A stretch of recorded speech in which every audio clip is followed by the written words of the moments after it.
Hello, this is Dr. Morris. I'm doing a review for Anatomy and Physiology 1 for the Exam 4 material. If you check your syllabus, you'll see the information for Exam 4 covers chapters 9 through 11, 9, 10, and 11. Now, specifically, questions will come from chapters 10 and 11. I actually did not take any questions from chapter 9. Now, chapter 9 is important. You still need to read it. Gives you the foundation that allows you to be able to understand the material in chapter 10 and 11. And you also need to do the course compass assignments for chapter 9, 10, and 11 as well. But again, I did not take any questions specifically from chapter 9. All of the questions will come from chapters 10 and 11. Also, I typically do a lecture review and I also do a lab review. For this particular exam, there is a lab review that is posted on the course documents under the lab portion of the course. That review is very good, and I actually did it myself a semester or two ago. And so please use that review for the lab portion of the course. Now, that review also covers a lecture portion of the exam that was done a couple of semesters ago. The lecture portion of the review on that review on course documents, it's helpful, but it covers another exam. So I'm going to do another review specifically for the lecture portion of the course. So again, for the lab portion of the course, please go to the review that's posted for the Exam 4 material under course documents of your course. Okay, that being said, let me go ahead and move forward with the material that will be covered for the lecture portion of the exam for Exam 4.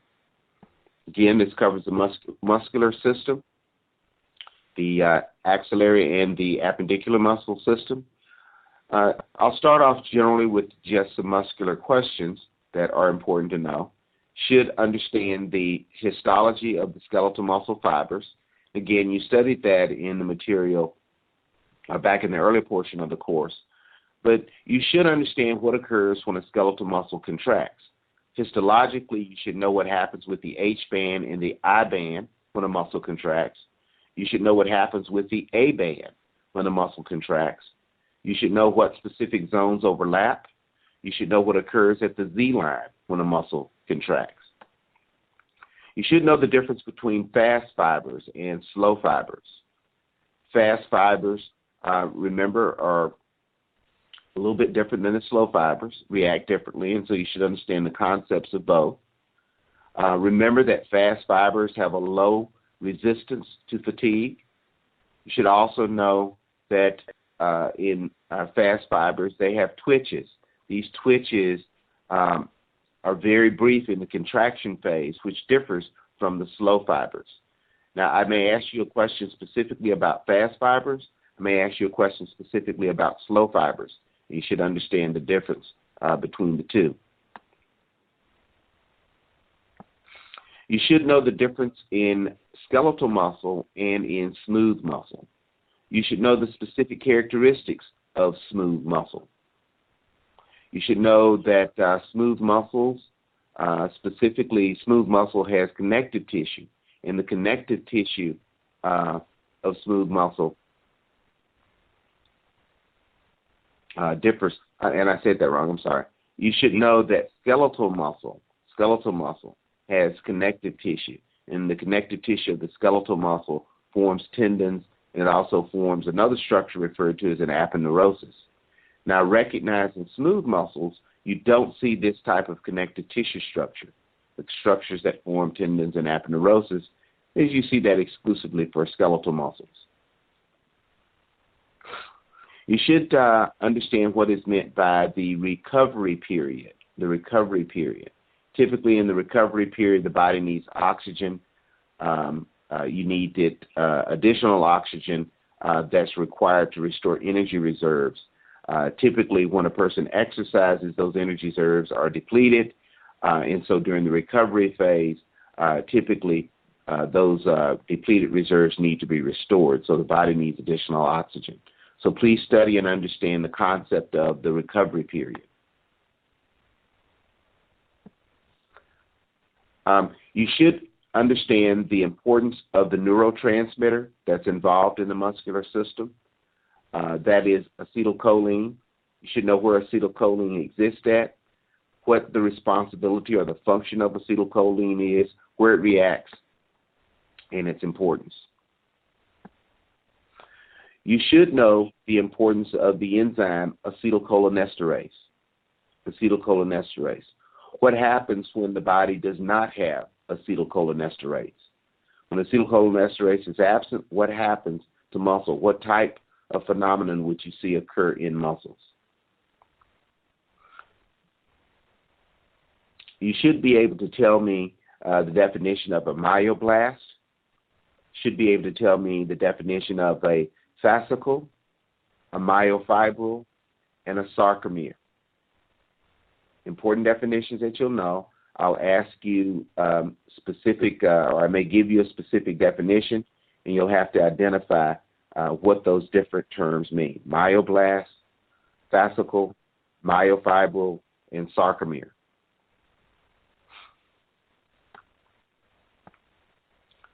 You should know what I mean by when I use the term that muscle fibers run parallel. Also, some muscle fibers may run perpendicular. And then some muscle fibers may run obliquely. So you should know what I mean by that. Should be able to give me an example of a muscle with fibers that run parallel with the long axis of the body. Should be able to identify and locate the platysmus muscle. I should be able to give you a description of that muscle, and you should know where it's located at. Any of the orbicularis muscles, the orbicularis oris muscle, the orbicularis oculi muscle, should be able to locate those. You should know what the muscles of mastication are. If I ask you to identify the masseter or the buccinator muscle, should be able to identify those.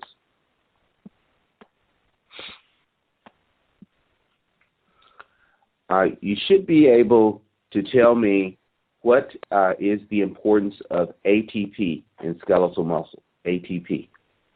ATP is very important. Also in muscles, remember, along with ATP, there are some other requirements that are involved. Muscles need an energy supply. Where does that energy come from? Also needs a rich blood supply. Very important. You should be able to tell me a definition of a sarcomere. I may have asked you that a little bit earlier. I think I did. There are regions of the sarcomere that have different structures. There's a region of the sarcomere that contains thick filaments. You should be able to tell me where that region is located.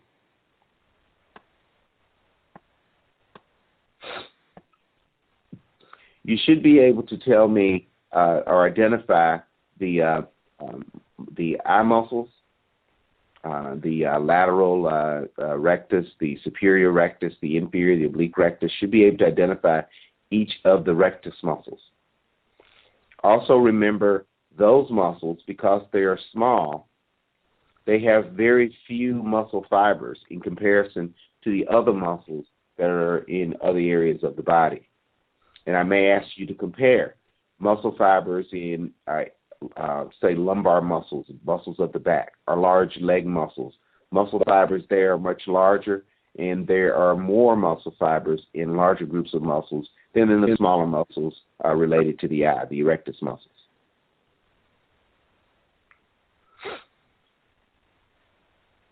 You should be able to tell me the difference between the stimulation of muscles for the skeletal muscle versus the cardiac muscle. Remember, cardiac muscle differs from skeletal muscle both structurally and by the innervation. Remember, nervous system stimulation is a part of skeletal muscle. Its stimulation is neural, whereas cardiac muscle stimulation is not.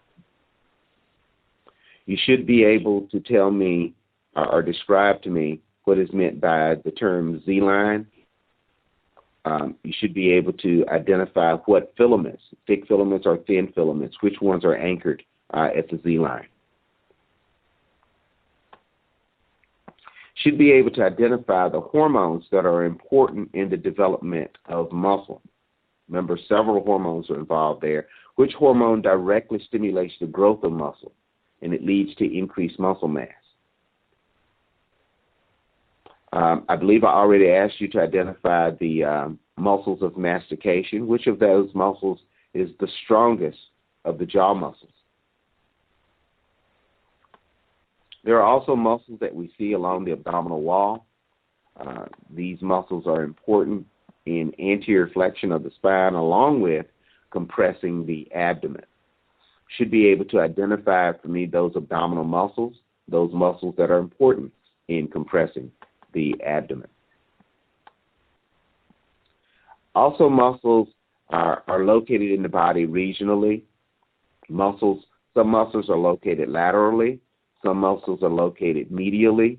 Some are located and run parallel to the long axis of the body. Should be able to identify those terms for me, terms like lateralis, medialis, distalis, proximal. All of those are important in relating the anatomical locations of specific muscles, so you should be familiar with those terms. Remember that there are large muscles that we use clinically to give injections. There are large muscles in the hip region, in the gluteal region that we use in adults to give injections. Should know what that muscle is. There are also muscle injections that we have to give for infants. Though that muscle is located in a different region. So should know the muscle that's used to give IM or intramuscular injections to infants, what muscle is used typically in adults to give injections. Should know the location of the orbicularis muscles. I think I already told you that, orbicularis oris and orbicularis oculi. There's a couple of questions about those. Should know the location of the pectoralis muscle, pectoralis major and the pectoralis minor muscle. You should know the function of the pectoralis major muscle. Specifically, you should know where it inserts at, and you should know what happens when that muscle contracts.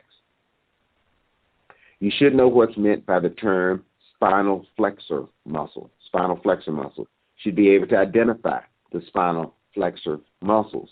You should be able to tell me specifically what the function is of the spinal flexor muscles. You should be able to identify the hamstring muscles. You should be able to tell me what occurs when the hamstring muscles contract. You should be able to identify the muscles that are responsible for respiration. What muscles are responsible for respiration?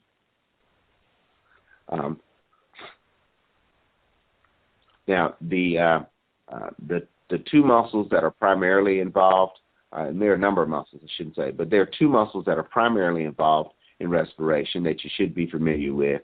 And you should also understand what occurs if something happens to those muscles. If for some reason those muscles are compromised, how will that affect respiration? You should be able to give me a good definition of first class and second class levers. Okay, first class and second class levers. Should be able to give me an example of it. The bicep muscle, what type of lever is that? The gastrocnemius muscle, what type of lever system is that? Should be able to give me a good definition of first class and second class lever and an example. Should be able to identify where the soleus muscle is located at. What is the responsibility of the soleus muscle? Should be able to give me, and I already mentioned earlier about the gastrocnemius muscle, where is that located at, and what is the function of the gastrocnemius muscle. You should be able to identify the tibialis anterior muscle and tell me what the function of the tibialis anterior muscle is as well. Now, there are a number of muscles that actually insert on the hyoid bone. There are also some muscles that will originate there, but many of the muscles insert on the hyoid bone. And I would like for you to be able to identify those muscles that insert originate on the hyoid bone. There are also muscle fibers that run at angles to the long axis of the body. Now, by definition, that falls into the category of the oblique muscles. There are also muscles that will run parallel with the long axis of the body. Those muscles you should be able to identify as well. There is a term referred to as the neuromuscular junction. Should be able to define the neuromuscular junction. Should be able to identify these terms we've talked about before, the synaptic cleft and the synaptic knob. And again, I already asked you to be able to identify the sarcomere.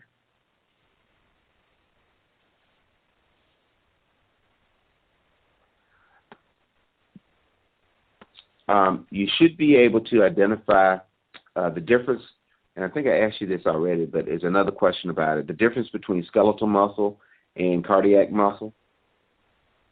Remember, there are differences between those two muscle systems. Not only the location, but also the structure of those muscles are different. I already asked you to understand the importance of acetylcholine and how acetylcholine is important, especially at the synaptic terminal. Based on the effect of acetylcholine and its binding with specific receptors, the membrane becomes more permeable to specific ions. Should be able to tell me the importance of the role of the sodium ion and the calcium ion in this response. What occurs with membrane permeability based upon acetylcholine? Membrane permeability to calcium ions or in membrane permeability to the sodium ion. You should be able to define the term rigor mortis. Rigor mortis. We have heard that term before. What occurs with ATP and calcium, what occurs at the level of the sarcoplasmic reticulum to cause this phenomenon, rigor mortis. You should be able to give me the recognized function of skeletal muscle. What does it do? Obviously, we know it produces motor movement, but there are some other functions of skeletal muscles as well that you should be able to tell me.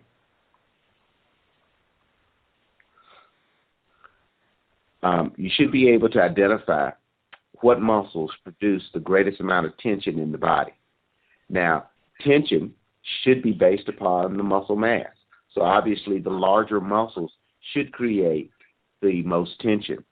So if I asked you to compare various muscles and which one would create the greatest amount of tension, you should be able to give me the answer to that based upon the mass of the muscle.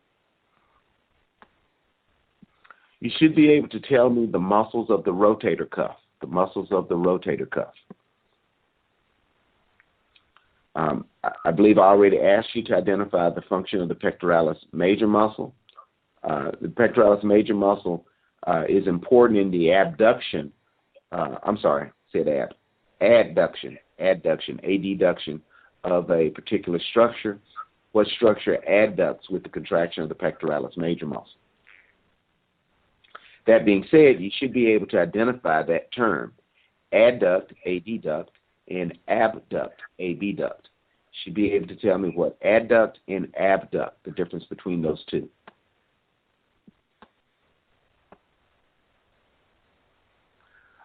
You should be able to tell me factors that would affect or decrease the intracellular concentration of calcium ion after a contraction.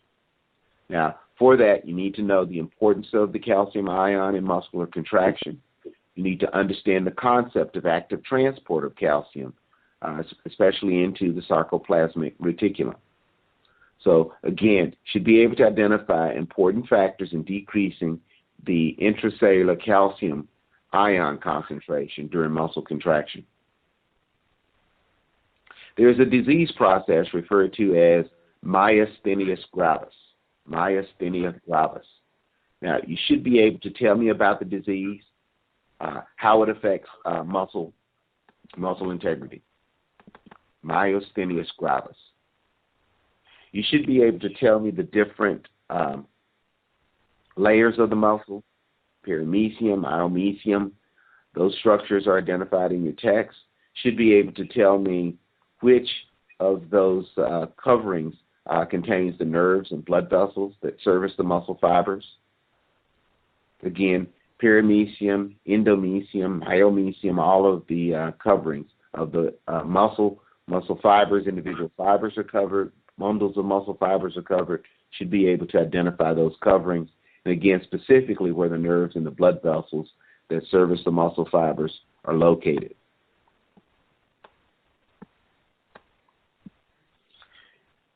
You should be able to explain to me the concept of how the contraction of muscle exerts or pulls on a specific bone. Now, there are points of attachment for muscle, origins, and insertions, and by definition, you should be able to tell me what is meant by the term origin and insertion. But specifically, remember that the contraction that muscle exerts on bones is based upon its attachment to the bone. So that point of attachment to the bone, a particular structure known as tendons, occur with that. You should be able to define that operation. Contraction of muscle, how it inserts and pulls force on a bone to cause movement. There are different types of muscles, and certain muscles will work with, some muscles will work against other muscles. By that, you should be able to tell me the definition of a synergistic muscle and an agonist muscle. Again, the two terms, synergist and agonist. Should be able to tell me the difference between those two.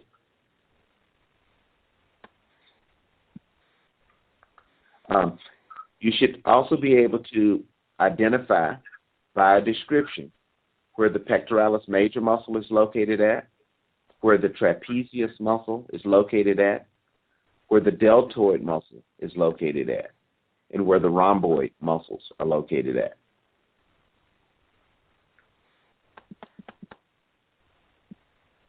You should be able to identify with me the muscles that are included under the term capitis. And capitis refers to a particular region of the body. You should be able to identify where that region is located based on the name capitis. You should be able to tell me by definition or description what is a hernia. Now, there are two types of hernias primarily that I'm interested in you knowing about. One is called an inguinal hernia, and the second one is called a diaphragmatic hernia. Okay? Both of them are based upon or occur based upon stress in the abdominal pelvic cavity. So excessive pressure there can cause either of those two hernias. So you should be able to give me a good description, definition of an inguinal hernia, a good description and definition of a diaphragmatic hernia. There is a syndrome that is referred to as carpal tunnel syndrome. Carpal tunnel syndrome. And you should be able to give me a definition of carpal tunnel syndrome.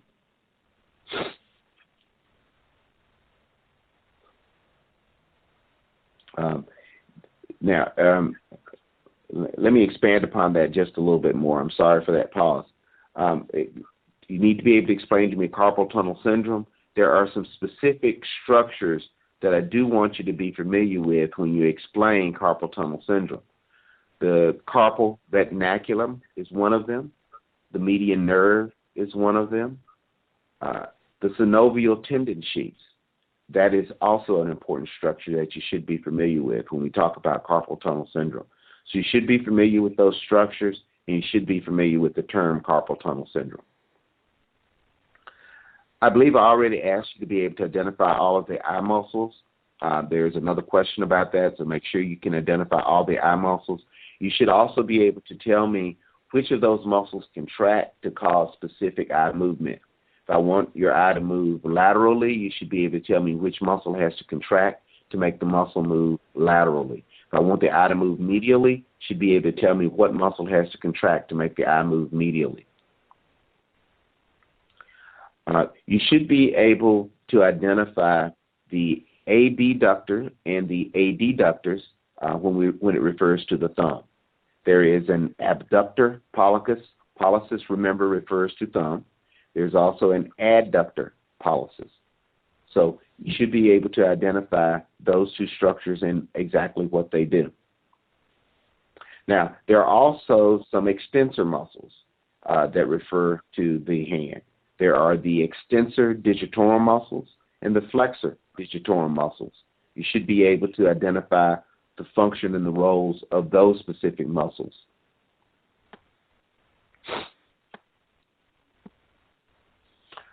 I believe I asked you to define first class and second class levers. You should also be able to identify the third class levers as well and be able to give me an example of a third class lever. Certain muscles have functional characteristics, and it's based upon how these muscle fibers run on the body. There are certain muscle fibers that run parallel. Should be able to identify what I mean by that term, parallel muscle fibers. There are also circular muscle fibers, and there are also divergent and convergent muscle fibers. Now, so one of those questions will be asked, and you should be able to identify that functional characteristic based upon how the muscle fibers run in the body.